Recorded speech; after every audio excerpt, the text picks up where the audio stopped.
আরো জোরে, আবু বকর ওমর উসমান আলীর সঙ্গী কেমন, কেন গো দুই নয়নে রসূল পাক, দুই নয়নে লে পাক, দুই নয়নে রসূল পাক দেখিলে কেমন হতো জন্ম আমার নবীর যুগে হলে। আল্লাহ কবুল করুন, একদিন অন্তত আমাদেরকে মদিনার মেহমান বানিয়ে নাও। আরো জোরে বলুন আল্লাহুম্মা আমিন। মক্কাতে যদি আপনি যান, এক রাকাত নামাজ পড়বেন 1,00,000 রাকাতের সওয়াব। মদিনাতে যদি আপনি যান, এক রাকাত নামাজ পড়বেন 50,000 সওয়াব। দাম কার বেশি? জোরে বলুন, কেন? নেকি বেশি দেখে?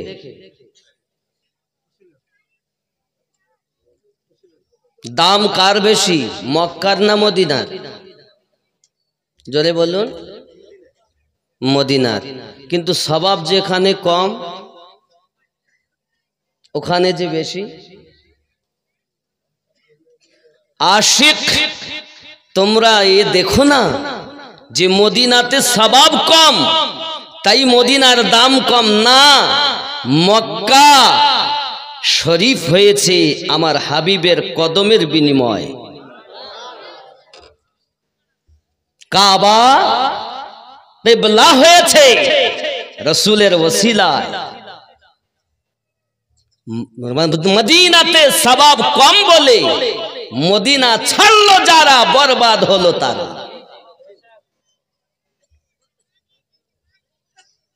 কারণ রব্বে করিম পবিত্র কোরআন সূরা নিসা আয়াত 64 ঘোষণা দেন, বিসমিল্লাহির রহমানির রহিম, ওয়ালাউ আন্নাহুম ইযলামু আনফুসাহুম জাউকা ফাস্তাগফিরুল্লাহ আস্তাগফারা লাহুমুর রাসূল লাওয়াজাদুল্লাহা তাওয়াবার রহিমা।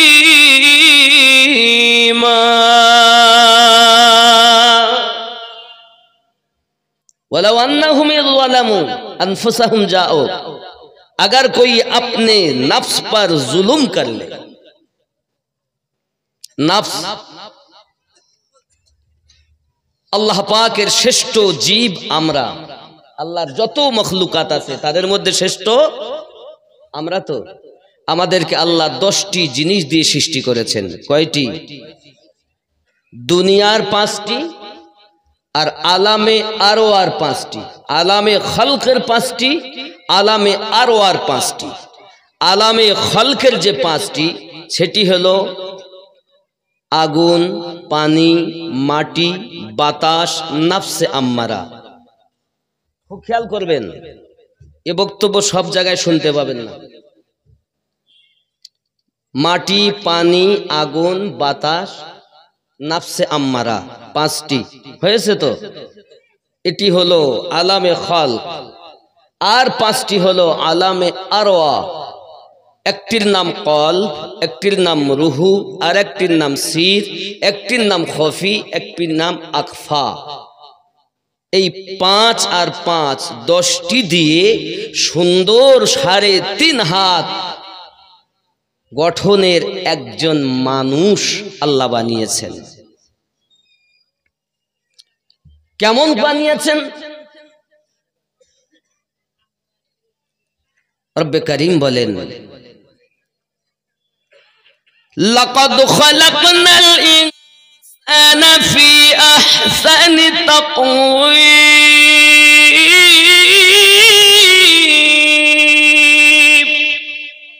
সুন্দর আকৃতি দিয়ে আমি আল্লাহ মানব সম্প্রদায়কে সৃষ্টি করেছি। এখন এই সুন্দর আকৃতি আল্লাহ দিয়েছেন, আরো সুন্দর হওয়ার জন্য ক্রিম ব্যবহার করি, সাবান ব্যবহার করি। চেহারাতে আমরা কত কি ব্যবহার করি, করি কি করি না, করি কি করি না। কারণ কেউ মনে করছে আমাকে দেখবে, স্বামী মনে করছে বিবি দেখবে, বিবি মনে করছে স্বামী দেখবে, মানুষেরা আমাকে দেখবে, তাহলে মুখে আমাকে কত রকমের ক্রিম ব্যবহার করতে হয়। আয় বাবা, মানুষ দেখবে চেহারা, তাতে যদি এত পরিষ্কার করতে হয়, আল্লাহ তো চেহারা দেখেন না, আল্লাহ দিল দেখেন, তাহলে এই দিলটাকে কত পরিষ্কার করতে হবে। একবার দিল পরিষ্কার করেছেন? এ বক্তব্য এখন সমাজে নাই, এখন শুধু ফজিলাতের রদ। মানুষ কিভাবে মানুষ হবে এ বক্তব্য আজ না। চেহারা সুন্দর করতে গেলে এত মাজা ঘষা করি, আল্লাহ দিল দেখেন, এই দিলটাকে আমরা কয়বার মাজা ঘষা করেছি খেয়াল করবেন। আব্বাজি আমার, এই দিলটাকে আপনি ভালো করে সংশোধন করুন, কারণ আল্লাহ পাক বলেন মানুষকে আমি সুন্দর করে তৈরি করেছি, এর মধ্যে আমি একটা রাজধানী দিয়েছি। রাজধানীটার নাম, আমাদের পশ্চিম বাংলার রাজধানী কলকাতা, ভারতবর্ষের রাজধানী দিল্লি। আচ্ছা, রাজধানীতে যদি কোনো অসুবিধা হয় তাহলে পুরো দেশটা অসুবিধায় পড়বে কি পড়বে না? কথাই বলেন, কথা বলুন। রাজধানীতে, পশ্চিম বাংলার রাজধানীতে যদি কিছু হয়, পুরো পশ্চিম বাংলা আসর হবে। যদি দিল্লিতে কিছু হয়, পুরো ভারতবর্ষে আসর হবে। ঠিক তদ্রূপ মানব দেহের ভিতরে এক টুকরো গোস্ত, যার নাম হলো কলব, এটি হলো এই দেহের রাজধানী। এখন আমরা দুনিয়ায় ভুল করেছি, ত্রুটি করেছি, পাপ করেছি, মসজিদে আজান হয়েছে, চট করে ছুটলাম, ছুটে গিয়ে পড়ছি, হাত মুখ ধুয়েছি, হাত মুখ ধোয়ার পরে আল্লাহর কাছে সামনে দাঁড়িয়ে গেছি। দাঁড়িয়ে কি বলছি? আয় আল্লাহ, আমি কানে হাত দিলাম, উঁচু করলাম।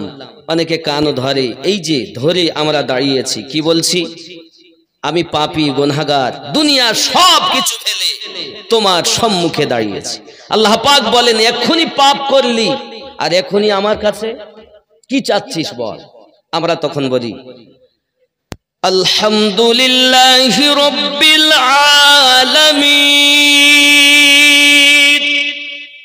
যাবতীয় প্রশংসা আপনার, আপনি দোজাহানের পালন কর্তা।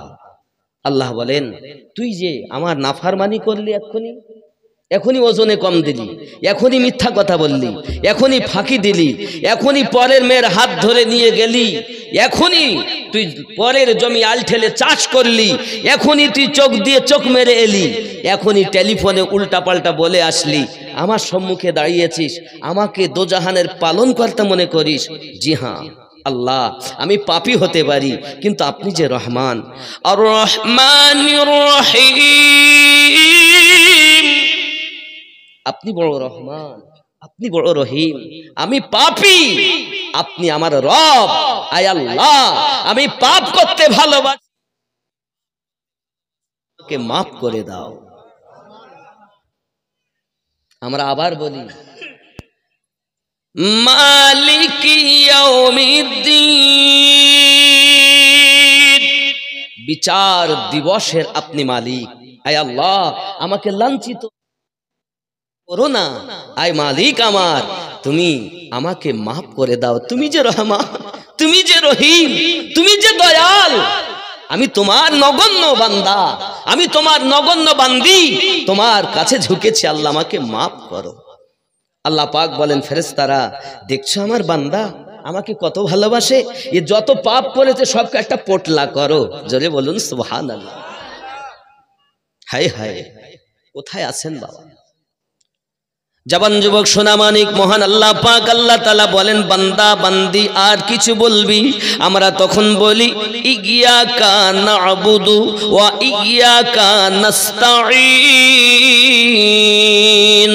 আমি তোমারই ইবাদত করি, তোমার কাছে সাহায্য প্রার্থনা করি। আমার আল্লাহ বলেন, বান্দা কি সাহায্য আমার কাছে চাও? আমরা সঙ্গে সঙ্গে বলি ইহদিনাস সিরাতাল মুস্তাকিম। আয় আল্লাহ, আমাদিগকে সোজা সরল সঠিক পথে প্রচালিত করো। কি বলি?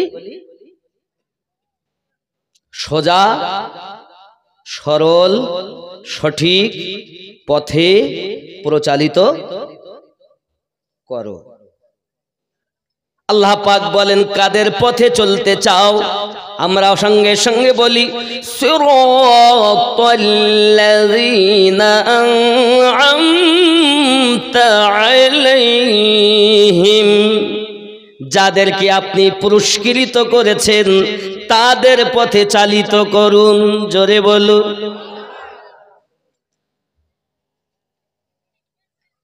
তাদের পথ ছাড়া অন্য পথে চলবে না। না না না না, গায়রিল মাগদুবি আলাইহিম ওয়ালাদ।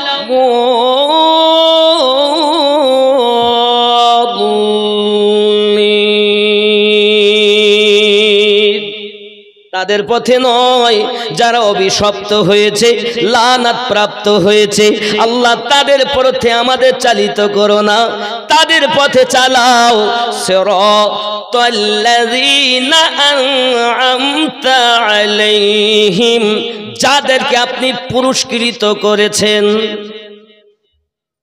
এটা পুরা সূরা ফাতিহাটা প্রার্থনার সূরা। কি প্রার্থনা? একটাই, সোজা সরল সঠিক পথ। জোরে বলুন। কাদের পথ? সিরাতাল্লাযীনা আন'আমতা আলাইহিম। এটাই তো আমরা নামাজে বলি, নাকি বলেন? আমি কি মন গড়া কথা বলছি?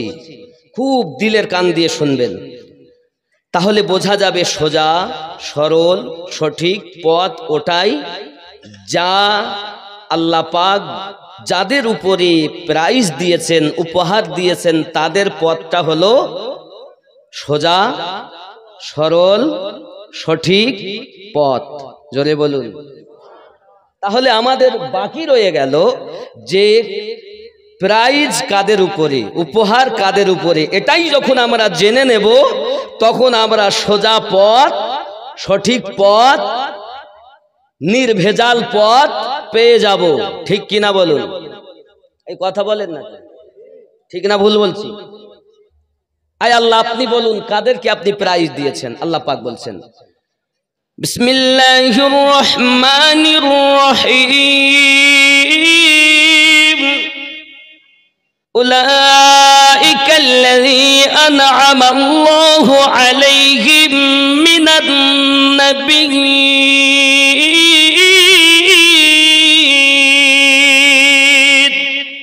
ওয়াস-সিদ্দীকিন ওয়াশ-শুহাদা'i ওয়াস-সালিহিন। কয় শ্রেণী? কয় শ্রেণী? ভালো করে বুঝেন। এক নাম্বার নবীন, তাদের উপরে আল্লাহর এনাম, এনাদের নবীনদের পথ সঠিক পথ, সিদ্দিকিনদের পথ সঠিক পথ, শুহাদাদের পথ সঠিক পথ, সালেহিনদের পথ সঠিক পথ। এর বাইরে সব জাহান্নামী পথ, এর বাইরে সব জাহান্নামী পথ। আমরা নামাজেই বলেছি ইহদিনাস সিরাতাল মুস্তাকিম। দুনিয়ার কোন মোল্লার কথা চলবে না, আল্লাহ ও রাসূলুল্লাহর কথা চলবে। ঠিক কিনা বলেন? আমরা মোল্লাতে বিশ্বাসী নই, আমরা রাসূলুল্লাহ ও আল্লাহতে বিশ্বাসী। আমার কথা বুঝতেছেন? তাহলে চার শ্রেণীতে বিভক্ত তারা, নবীন, সিদ্দিকিন। এখন আপনি আমি যদি মনে করি নবী দেখব কিন্তু পাবো না, আল্লাহ পাক কোরআনে বলছেন সূরা নিসাতে, যদি কেউ জানের প্রতি জুলুম করো তাহলে তোমরা আমার নবীর দরবারে চলে যাও। আমার নবীর দরবার আমি আল্লাহর দরবার। সূরা নিসা আয়াত 64 খোলো। আব্বাজি আমার সোনা মানিকেরা, আয় আল্লাহ পাক নবী পাকের দরবারে গেলে কি হবে? আমার আল্লাহ পাক আল্লাহ তাআলা বলছেন যাউকা ফাস্তাগফিরুল্লাহ, যাওয়ার পরে আমি আল্লাহর কাছে ক্ষমা ভিক্ষা চাইবে, ওয়াস্তাগফারা লাহুমুর রাসূল, আর আমার নবী তোমাদের পক্ষ থেকে আমি আল্লাহ পাকের কাছে সুপারিশ করবে। লাওয়াজাদুল্লাহ তাওয়াবার রহিমা, আমি আল্লাহ পাক তোমার তওবা কবুল করব, রহমত বর্ষণ করতে থাকবো। বোঝা গেল রব্বে করিম মাফ দিবেন, রাসূলে পাকের ওসিলাতে দেবেন। ওয়াস্তাগফারা লাহুমুর রাসূল, তোমাদের পক্ষ থেকে নবী যখন আমার কাছে সুপারিশ করবে আমি আল্লাহ তোমাকে মাফ দিয়ে দেব। আরো জোরে বলো। এখন যদি কেউ বলে মদিনায় যাব না, মক্কা থেকে আমার কাজ শেষ, এই যুবকেরা মক্কাতে 1 লক্ষ রাকাতের সওয়াব হলে কি হবে? 1 রাকাতের পরিবর্তে 1 লক্ষ পাবো। মক্কাতে হলে কি হবে? মক্কা থেকে মদিনার দাম আল্লাহর কাছে বেশি। দুনিয়ার কোন মোল্লার কথা বলিনি, আল্লাহ পাক বলেছেন হাবিবি তুমি আমার আমি তোমার, তুমি রাজি তো আমি আল্লাহ রাজি। এখন আল্লাহ পেতে গেলে রাসূলুল্লাহর প্রয়োজন। সূরা আল ইমরান আয়াত নাম্বার 31 আল্লাহ পাক আল্লাহ তাআলা বলেন হাবিব আপনি বলে দিন, কেউ যদি আমি আল্লাহকে পেতে চায়, প্রেম করতে চায়, কুল বলে দিন ইন কুনতুম তুহিব্বুনাল্লাহ, আমি আল্লাহকে যদি কেউ প্রেম করতে চায়, ভালোবাসতে চায়, ফাত্তাবিউনি, তারা যেন আপনার ইত্তেবা করে। আয় আল্লাহ যদি ইত্তেবা করি নবীর তাহলে কি হবে? আমার আল্লাহ পাক আল্লাহ তাআলা বলেন ফাত্তাবিউনি ইহবিবকুমুল্লাহ, আমার নবীর ইত্তেবা করবে আমি আল্লাহ ভালোবাসবো। শুধু কি ভালোবাসবে বলেন না, তাহলে কি করবে? আমার আল্লাহ পাক বলেন ইহবিবকুমুল্লাহ, আর কি করবেন? আমার আল্লাহ পাক বলেন আমি তার জীবনের গুনাহ ওয়া ইয়াগফিরু লাকুম যুনুবাকুম, আমি আল্লাহ পাক তার জীবনের গুনাহ মাফ দেব। আর কি করবেন? আমার আল্লাহ পাক বলেন শুধু মাফ দেব না, আল্লাহু গফুরুর রহিম, আমি আল্লাহ তার উপরে বর্ষণ দয়া করতে থাকব। আমার নবীর ইত্তেবা করলে 3টি প্রাইজ। একটি হলো আল্লাহর প্রেম পাওয়া যাবে, 2 নাম্বার জীবনের গুনাহ মাফ হবে, 3 নাম্বার আমার আল্লাহ পাক রহমত বর্ষণ করতে থাকবে। জোরে বলুন। আয় আমার সোনা মানিকেরা, পৃথিবীর সরজমিনে আল্লাহ পাক যখন অর্ডার দিলেন আমার হাবিব আপনি ইসলামকে প্রচার করুন, ইসলামকে প্রচার করুন, 40 বছর বয়সে আমার আপনার নবী সাল্লাল্লাহু আলাইহি ওয়াসাল্লাম আল্লাহ পাকের অর্ডার পাওয়ার পরে প্রথম আপনার কিনা বললেন আপনারা পড়ুন, সাক্ষী দেন লা ইলাহা ইল্লাল্লাহ, নেই কোনো রব, নেই কোনো ইবাদতের উপযুক্ত আল্লাহ ছাড়া, মুহাম্মাদুর রাসূলুল্লাহ সাল্লাল্লাহু আলাইহি ওয়াসাল্লাম, আর মুহাম্মদ সাল্লাল্লাহু আলাইহি ওয়াসাল্লাম হলেন তার প্রিয় রাসূল ও বান্দা। জোরে বলুন। যখন তুমি এবার 360টি মূর্তি বার করে দিয়ে আমি নবীর কথা মেনে নিয়ে এক আল্লাহ পেয়েছো, এখন তুমি ইমানদার হয়ে গেছো। এখন তোমার জন্য প্রথম কাজ হলো ওয়া ইকামিস সালাহ, নামাজ কায়েম করো, ওয়া ইতাইজ যাকাত, যাকাত প্রদান করো, ওয়াল হজ, এবং হজ করো, ওয়া সাওমি রমাদান, এবং রমজানের রোজা রাখো। জোরে বলো। যুবকরা আমার রাসূল পাক সাল্লাল্লাহু আলাইহি ওয়াসাল্লাম যখন এক আল্লাহ পাকের ওয়াহদানিয়াত প্রচার করতে আরম্ভ করেছেন, মক্কার বড় বড় দুশমনেরা আবু জাহেল, উতবা, সাইবা, উতাইবা, আবু সুফিয়ান আমার নবী পাকের প্রতি অত্যাচার আরম্ভ করে দিয়েছেন। দয়াল নবী মক্কার কাবা কাবা ঘরের নিকট আল্লাহ পাকের কোরআন মাজিদ তেলাওয়াত করে করে শোনাচ্ছেন আর রাসূল পাকের বাণী শুনে আল্লাহর কালাম শুনে মানুষেরা বেধর্ম থেকে ইসলাম ধর্ম গ্রহণ করে। যুবক আমার, আল্লাহ পাকের কোরআন আজ আমাদের ঘরে তেলাওয়াত হয় না। সিনেমা তো দেখি, সিরিয়াল তো দেখি, আল্লাহর কোরআন আমাদের ঘরে তেলাওয়াত হয় না বাবা। ও আমার সোনামানিকেরা, মক্কার মানুষ আমার নবী পাক সাল্লাল্লাহু আলাইহি ওয়াসাল্লামের কথা সহ্য করতে পারেন না বাবা।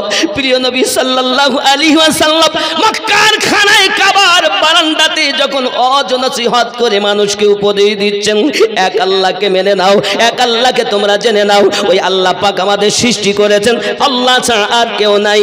এমন সময়তে মক্কার মানুষ বড় রেগে গেল বাবা। তার ভিতরে বড় জালিম, নাম তার আবু জাহেল, আমার নবী পাক সাল্লাল্লাহু আলাইহি সাল্লামের জামার কলোয়ারখানা ধরে খানায় কাবার দেওয়ালের সঙ্গে মাথাটা ঠুকে দিয়েছে। এ দয়াল বাবা, আমার নবী পাকের পেশানি ফেটে যায়, পেশানি মোবারক থেকে রক্তর ফোঁটা আপনার জমিনে পড়তে লেগেছে। প্রিয় রাসূল কোনো কথাই না বলে সঙ্গে সঙ্গে ঘরে চলে গেলেন বাবা। মক্কার খানায় কাবার পরে মাকামে ইব্রাহিম আপনি দেখতে পাবেন, এখন যাবেন তো দেখবেন। খানায় কাবার পরে মাকামে ইব্রাহিম, মাকামে ইব্রাহিমের পরে জমজমের কূপ, জমজমের কূপের নল, ওই কূপের আপনার নলের পরে দেখতে পাবেন সাফা এবং মারওয়া পাহাড়, ওই পাহাড়ের পরে দেখবেন আবু জাহেলের বাড়ি হাম্মাম খানা, ওই হাম্মাম খানার অপোজিটে একটি হলুদ রঙের ঘর। এটাই হলো আমার নবী পাকের জন্মভূমি, এটাই আমার নবীর জন্মভূমি। ওই জন্মভূমির পিছনে যে পাহাড়টি, এই পাহাড়টির নাম হলো সাবা পাহাড়। এই পাহাড়ে উঠে আমার নবী সর্বপ্রথম এক আল্লাহর ওয়াহদানিয়াত প্রচার করেছিলেন। এই পাহাড়ে উঠে সর্বপ্রথম। এই যুবকেরা আমার, তাই তো আমি বলি দিনী কত আলোচনায় থাকতাম আমি অধম, সামনে রাসূল পাক হতেন, পাশে সাহাবাগণ।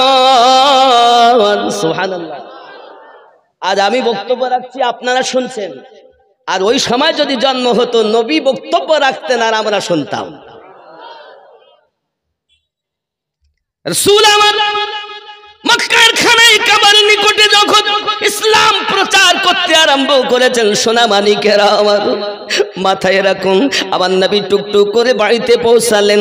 আম্মা খাদিজাতুল কুবরা সালামুল্লাহি আলাইহা, আম্মা জান আমার রাসূলের পাকের যখন পেশানি থেকে রক্ত ঝরতেছে, সঙ্গে সঙ্গে উনি আর কোনো কাপড় চোপড় পেলেন না, এমন কোনো জিনিস পেলেন না যাহা দিয়ে আপনার কিনা মাথা ব্যান্ডেড করে দিবেন। উনি মাথা তো ব্যান্ডেড করতে পারলেন না বাবা, মাথা তো ব্যান্ডেড করতে উনি পারলেন না, কিন্তু করলেন কি জানেন? হযরতে আম্মা জান খাদিজাতুল কুবরা সালামুল্লাহি আলাইহা আমার রাসূলের পাক সাল্লাল্লাহু আলাইহি ওয়াসাল্লামের এই রক্ত মোবারক ঝরা সইতে পারছেন না, নিজের বাড়িতে কোনো কাপড় নাই। ও মলবিটোলার জননী মা খালাও, শুনে নেন, রাতের বেলা মক্কা নগরের সর্বশ্রেষ্ঠ ধনী মহিলা আম্মা খাদিজাতুল কুবরা রাদিয়াল্লাহু তাআলা আনহা ঘরে এমন বাড়তি কাপড় নাই যে কাপড়টি ছুঁয়ে আমার নবী পাকের মাথায় ব্যান্ডেড করে দেবে। একবার কি চিন্তা করেছেন আমার নবীর জন্য তিনি কত কুরবানি দিয়েছে? তাই তো গজলে বলে, দেখিয়া আপনার মোজেজা এ ভাগ্যবতী বিবি খাদিজা, দেখিয়া আপনার মোজেজা ভাগ্যবতী বিবি খাদিজা, সঁপে দিল জীবন আর যৌবন। দয়াল নবী মায়ার নবী গো, আপনি আমার জীবনের জীবন। আম্মা জান বেকার হয়ে গেছে, করি আমি কি করি, নিজের ওড়নার একটি কানা ছিঁড়ে নিলেন, নেওয়ার পরে আমার নবী পাকের পেশানিতে ব্যান্ডেড করে দিলেন। আমার দয়াল নবী সাল্লাল্লাহু আলাইহি ওয়াসাল্লাম এমনি করে আপনার কিনা ঘরের ভিতরেই রয়েছেন। এখন দুশমনের দলেরা ঘরের বাইরে আপনার উটের পচা নাড়ি ভুঁড়িগুলো আপনার ঘরের বাইরে রেখে গিয়েছেন। আবু জাহেলের দলের লোকেরা রেখে গিয়েছি। আব্বা এত দুর্গন্ধ, ওই দুর্গন্ধতে ঘরের ভিতরে থাকা যায় না। আমার দয়াল নবীজি বাইরে এসে নিজের হাত মোবারক দিয়ে নোংরাগুলো পরিষ্কার করে দিয়েছেন। দেওয়ার পরে মহান আল্লাহ পাকের দরবারে হাত উঠিয়ে ফরিয়াদ করেন, মালিক আমার উম্মত চিনতে পারে না, তুমি তাদেরকে মাফ করে দাও। এরকম দয়াল নবী কি দুনিয়াতে আর হবে? হে বাবা, আর কি পাওয়া যাবে? তাহলে এমন নবী যখন আমরা পেয়েছি, গর্ব করি, ফখর করি। আমাদের নবী শ্রেষ্ঠ নবী, ওই নবীর উম্মত হয়ে আমরাও শ্রেষ্ঠ হয়েছি। ওই রাসূলকে যত ভালোবাসা যাবে, আমার আল্লাহ তত রহমত বর্ষণ করি যাবে। রাগ করছেন কথা? ইসলামের প্রাথমিক যুগ বড় কষ্ট বাবা। আমার দয়াল নবী মুস্তাফা কখনো বদদুয়া করেননি, সদা সর্বদা আল্লাহ পাকের কাছে আমাদের জন্যই দোয়া করেছেন বাবা। আমার নবী তেলাওয়াত আবার শুরু করেছেন খানায় কাবার কাছে এসে। এমন সময়তে রাসূল পাক সাল্লাল্লাহু আলাইহি ওয়াসাল্লামের বাণী শুনে বাবা, এক ইহুদি তার একটি বালক ছেলে 6 থেকে 8 বছর তার বয়স হবে। ওই ছেলেটি আমার নবী পাকের তেলাওয়াতে কোরআন শোনে আর আমার নবী পাকের জিয়ারত করে। এত সুন্দর তেলাওয়াত, যত শোনে তত ভালো লাগে, আমার নবীর প্রেমে পড়ে যায়।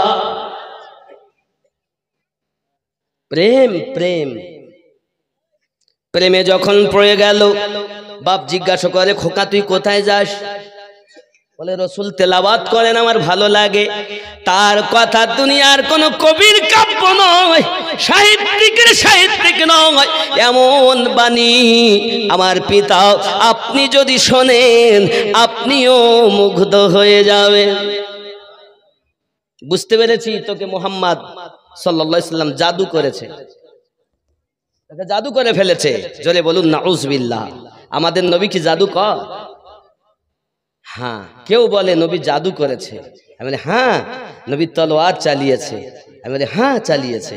কিসের তলোয়ার? প্রেমের তলোয়ার। কিসের জাদু? প্রেমের জাদু। জোরে বলে। কার প্রেম? আল্লাহ ও রাসূলের প্রেম। তুমি দুনিয়ার তলোয়ার ভেবো না, ইশকের তলোয়ার রাসূল চালিয়েছে। যত ইশকের।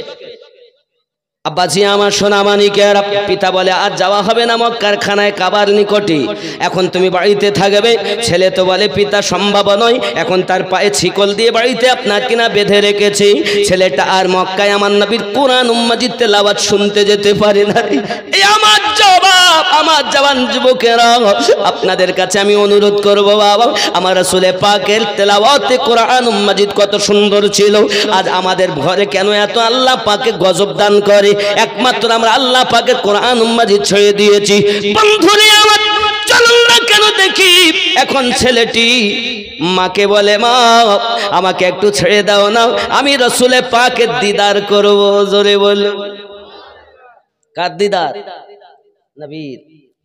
আব্বাজি আমার এই কথা যখন বলতেছেন, এমন সব মা বলে যাওয়া সম্ভবপর হবে না, বেঁধে রেখেছি, তুমি মুস্তাফা ছেড়ে দাও। কারণ আমরা হলাম এই মক্কা নগরীর ধনী, আমাদের তেলাওয়াত, আমাদের ধর্ম আলাদা, তাদের ধর্ম আলাদাও। এখন যাওয়া যাবে না বাবাজি। এমনি করে আপনার কিনা দেখা গেল এই আপনার ঘটনাটা ঘটতেছে আস্তে আস্তে করে। আমার নবী পাক সাল্লাল্লাহু আলাইহি ওয়াসাল্লাম যখন মক্কা থেকে মদিনায় আপনার রওনা দিয়েছেন বাবা, মদিনাতুল মুনাওয়ারায় যখন নবী গেছেন, নবী পাকের বাণী শুনে ওই 6 থেকে 8 বছরের বালক প্রেমে পড়ে পাগলের মতো হয়ে আছে বাবা। এমনি করে খাওয়া দাওয়া বন্ধ করে দিয়েছে। মা যদি খেতে দেন খায় না, মা যদি আপনার কিনা পানি দেয় পান করে নাও, খাবার দেয় খাওয়া দাওয়া বন্ধ করে দিয়েছে। আব্বা আমার খাওয়া ভালো লাগে না, নবী ভালো লাগে। ছোট্ট বালকের প্রেম কেমন? আমরা সুন্নিরা এজন্য তো দরুদ পড়ি, সালাম পড়ি, কারণ আমাদের দরুদ ও সালামে বড় মজা লাগে। যুবকরে আমার, ইহুদির ছেলে খাওয়া ছেড়ে দিল যখন, মা বলে বাবা তুই খাস না কেন? ভালো লাগে না। বাপ বলে খাস না কেন? ভালো লাগে না। কোনো খাবার আমার ভিতরে ঢোকে না, আমার মন চায় শুধু নবী নবী। জোরে বল। দয়ার নবীর মোহাব্বত এমন হয়ে গেল তার কলবে, তার দিলে। হে বাবাজি আমার, আস্তে আস্তে ক্লান্ত হয়ে গেল। বাপ ডাক্তার দেখাতে আরম্ভ করেছি, কবিরাজ দেখাতে আরম্ভ করেছি, দেখো ট্রিটমেন্ট শুরু করেছি। বাবা ট্রিটমেন্ট করে কোনো কাজ হয় না, কোনো রকম কোনো লাভ হয় না। এখন কোনো রকম কোনো কাজ যখন হয় না, দিন দিন ছেলেটা আরো ক্লান্ত হয়ে গেল। বাবা একটি মাত্র ছেলে, বাপ বড় ধনী মানুষ, তার সমাজে একটা নাম যশ রয়েছে। বাবা এখন ছেলে যদি মারা যায়, তাদের দ্বিতীয় কোনো সন্তান নাই, তাই তারা ডাক্তার কবিরাজ করে, কোন রকম কোনো কাজ যখন হচ্ছে না, আব্বা আমার ছেলেটি বলে পিতা আমার খাওয়া ভালো লাগে না, এমনকি জবান বন্ধ হয়ে গেল। বাপ বলে বাবারে তোর শেষ ইচ্ছাটা বল, জানি আমি তুই মারা যাবি, বাঁচবি না দুনিয়ায়, তবে বল তোর শেষ ইচ্ছা কি? ছেলেটি বলতেছে পিতা গো, আমার শেষ ইচ্ছা যদি পূর্ণ করে দেন তাহলে আপনার কদমে আরজি রাখি। মরণের আগে একটি মাত্র আশা, আমার দয়াল নবীর সঙ্গে দিদার করাইয়া দেয়। জীবনে হবে কি তোমার দিদার, ইয়া রাসূলুল্লাহ,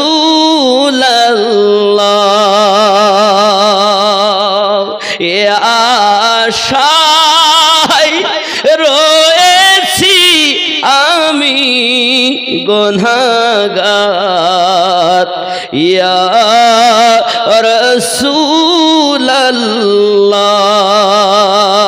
জীবনে হবে কি তোমার দিদার,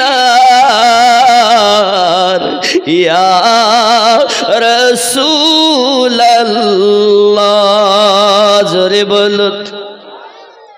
জাহানে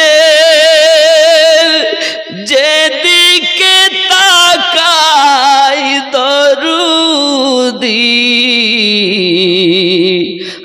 আর তো কেহ নাই, জানি যে তুমি রহমতের ভান্ডার, ইয়া রাসূলুল্লাহ। জোরে বলো। হে মরণের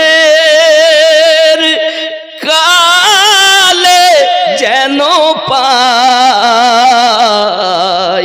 শুধু তোমার কদম তলে ঠাই, এ আশায় রয়েছি আমি গুনাহগার, ইয়া রাসূলুল্লাহ।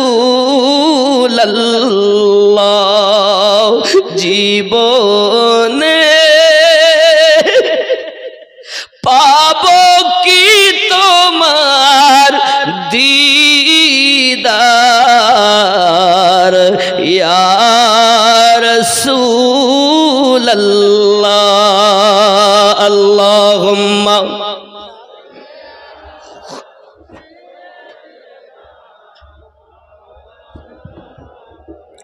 ওয়া আলা আলি। মাশাআল্লাহ। আরো জোরে বলুন না ইয়া রাসূলুল্লাহ। বাপ দেখে ছেলে তো আশায় নবীর দিদার করবে, তো শেষ ইচ্ছা তো ওয়াদা করেছি আমি পূর্ণ করব। এখন একজনকে পাঠিয়েছে, যাইয়া খবর দাও মোস্তাফাকে যে ছোট আশিক আছে যে মরণ পূর্ণ ভাব একবার দেখতে চায়। আমার রসুল বলেন সাহাবী রসুল কেরামকে চলো যাই। ছোট্ট আশিকের দেখা করতে আমার দয়াল নবী যাচ্ছেন। সুবহানাল্লাহ। আপনি যদি আশিক হতে পারেন তা আমার রসুল আপনার ভাঙা ঘরে এসে দিদার দান করবে। আপনি তো আশিকই হতে পারেন, আপনি তো প্রেমী হতে পারেন না।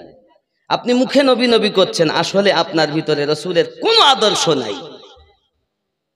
মিথ্যা আপনার মধ্যে, সুদ আপনার মধ্যে, এমন পাপ নাই যাহা আমাদের মধ্যে নাই।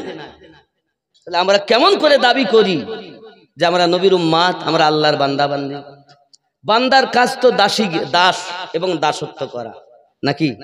বান্দা অর্থ দাস, সে করবে দাসত্ব। আমরা কি দাসত্ব করি? করি? লোক দেখাই, হ্যাঁ বিশাল করি। আব্বাজি আমার দয়ার রসুল টুক টুক টুক টুক করে সাহাবায়ে রসুলদেরকে নিয়ে রওয়ানা দিয়েছেন।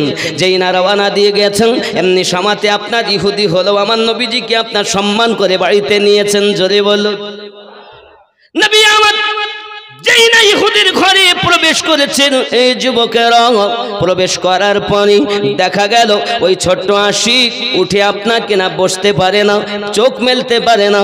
পিতা তার কানের কাছে যাইয়া বলছে, বেটা রে দেখো যার আশিক তুমি, তোমার মাসুক এসে গেছে।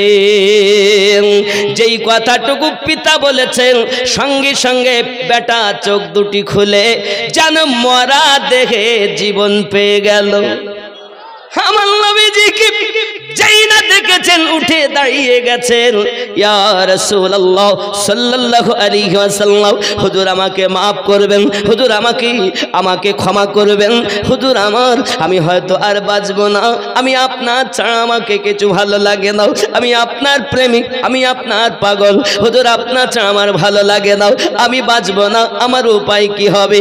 আমার দয়াল নবী বলেন, জলদি করে পড়ে নাও লা ইলাহা ইল্লাল্লাহু মুহাম্মাদুর রাসূলুল্লাহ। সাবিরে আর কাঁদতে হবে না, আমি নবী এই দুনিয়া থেকে আখিরাত পর্যন্ত তোমার জামিন হয়ে গেলাম। এ যুবকের আমার দয়াল নবী যদি জামিন হয়ে যান, তাহলে তার হালাত কি হবে, তার অবস্থা কি হবে? আব্বাজি আমার প্রিয় রাসূল সাল্লাল্লাহু আলাইহি ওয়াসাল্লাম এই কথাটি বলেছেন, আর ছেলেটি আপনার কিনা বসে থাকতে আবার শুয়ে যায়। এমনি সমাতে আপনার কিনা রাসূলে পাক সাল্লাল্লাহু আলাইহি ওয়াসাল্লাম ইহুদির বাড়ি থাকাকালীনে ওই ছোট্ট ছেলেটি আপনার দুনিয়া থেকে মৃত্যুবরণ করে। ইন্না লিল্লাহি ওয়া ইন্না ইলাইহি রাজিউন। ছোট্ট সাহাবী দুনিয়া থেকে যখন ইন্তেকাল করে গেছেন, বাপ দেখতেছে আমার রাসূলে পাককে ডেকে, একে আর আমরা কি করব? নিয়ে যান, আপনি নিয়ে যান। আমার দয়াল নবী বলেন, সাহাবী রাসূল আমার ছোট্ট আশিক, চলো তাকে নিয়ে চলে যাই। এখন আমার নবী পাক সাহাবী রাসূল সহ ছোট্ট আশিকের লাশ মোবারক মদিনাতুল মুনাওয়ারাতে নিয়ে এসেছেন। যদি বলুন সুবহানাল্লাহ। মদিনার বাজারে ঘোরাচ্ছেন, ইয়াশরিফ দেশে ঘোরাচ্ছেন, গলি গলি ঘোরাচ্ছেন। আমার রাসূল বলেন, ভালো করে তাকে ঘোরাও, মদিনার মানুষ যেন দেখে আমার ছোট্ট আশিকের জানাজা বড় ধুমধাম করে উঠবে। ছোট আশিক এর জানাজা বড় ধুমধাম করে উঠাতে হবে। আব্বাজি আমার তা জানাজাটা বড় আনন্দের সহিত সাহাবী রাসূল আপনার মদিনার গলিতে ঘোরাতে লেগেছেন। ঘোরাতে ঘোরাতে ঘোরাতে ঘোরাতে এমন অবস্থা হয়ে গেল, যখন আপনার নিয়ে গেছেন দাফন করার জন্য, আমার নবী পাক সাল্লাল্লাহু আলাইহি ওয়াসাল্লাম ডিঙি মেরে মেরে আপনার চলছেন, বারবার পাসিনা মোবারকা নবী আমার মুছতেছেন। সাহাবী রাসূলের আরজি করছেন, হুজুর আপনি ডিঙি মেরে কেন চলতেছেন? ফাঁকা তো এত ময়দান, আপনি ডিঙি মেরে কেন চলতেছেন? বারবার কেন আপনি পাসিনা মোবারকা বুঝতেছেন? আমার নবী বলেন, সাহাবী রাসূল আপনারা দেখেন না আমি নবী যাহা দেখি, আপনারা শোনেন না আমি নবী যাহা শুনি। আমার এই ছোট্ট আশিকের জানাজাতে আল্লাহ পাক এত ফেরেশতা পাঠিয়ে দিয়েছেন যে আমি নবী সোজা করে পা ফেলতে পারি না।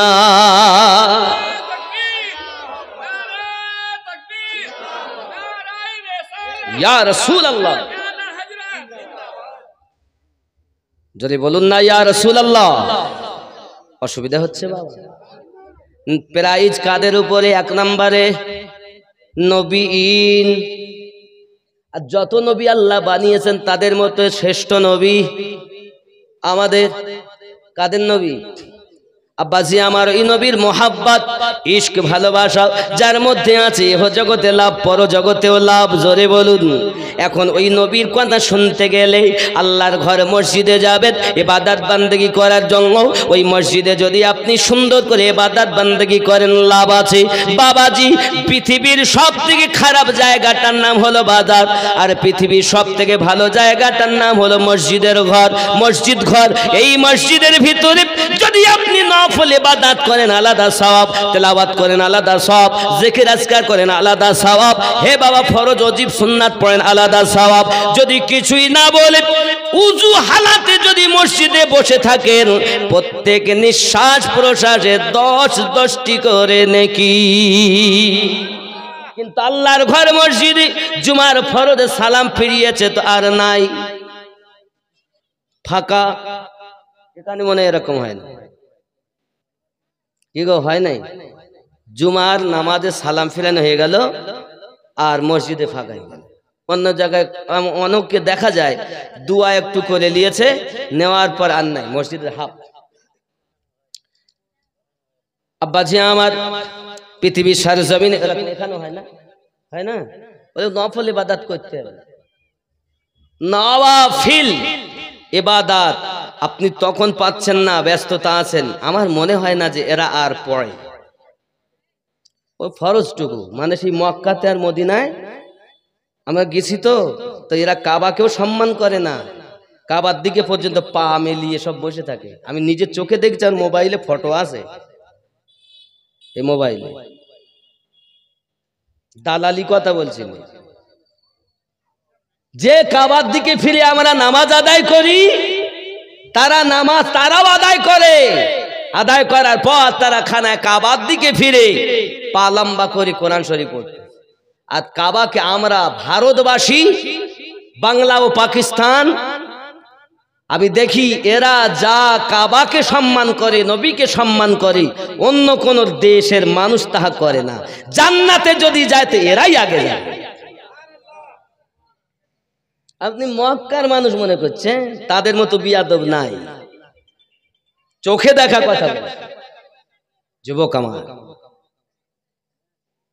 খানায় কাবার দিকে আমরা থুতু ফেলাকেও বিয়াদবি মনে করি নাকি? তাহলে থুতু ফেলা যদি বিয়াদবি হয়, তার পা যদি দেয় শার্ট করে, হ্যাঁ মশলা আছে।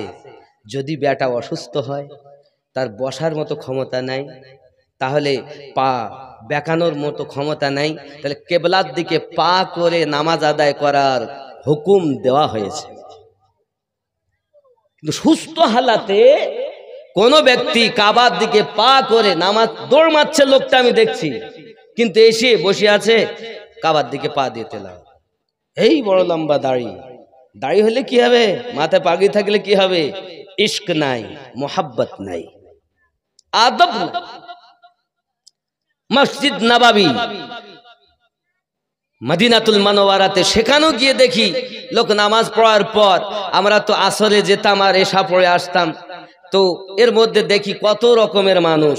হে বাবাজি আমার, মদিনা তো মসজিদ নববীর ভিতরে রসুলে পাকের রওজার দিকে পা, একদম সোজা কাবার দিকে পা। তার মানে আমার নবীর রওজাও সামনে, কাবাও সামনে। এত বড় বিয়াদব যুবক আমার। এর জন্য অনুরোধ করব, আপনারা আমরা আশিক হব, দুশ্মন হব, কি হব? পাগলা কাদিস না রে গাছতলায়, বড় পীরের নাম নিলে আল্লাহ পাওয়া যায়। জোরে বলুন। আপনারা হয়তো বলেন হুজুর কোরআন শরীফের দলিল আছে?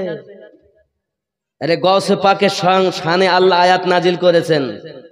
কোরআনুম মাজিদের 42 নম্বর সূরা, সূরাটির নাম সূরা আশ-শুরা, আয়াত নাম্বার 23। জোরে বলে কি আছে আয়াতে? এই আয়াতটি শুধু গৌসে পাক নয়, খাজা গরিব নওয়াজ, এক কথায় আল্লাহ পাক যে বলেছেন, আমরা নামাজে বলেছি সিরাতাল লাযিনা আনআমতা আলাইহিম, এই 4 নাম্বার যে নবীন, সিদ্দিকিন, শুহাদাইন, সালেহিন। এই সালেহিনের বাংলা অর্থ নেককার ব্যক্তি। আমার গৌসে আজম ছিলেন নেককার ব্যক্তি।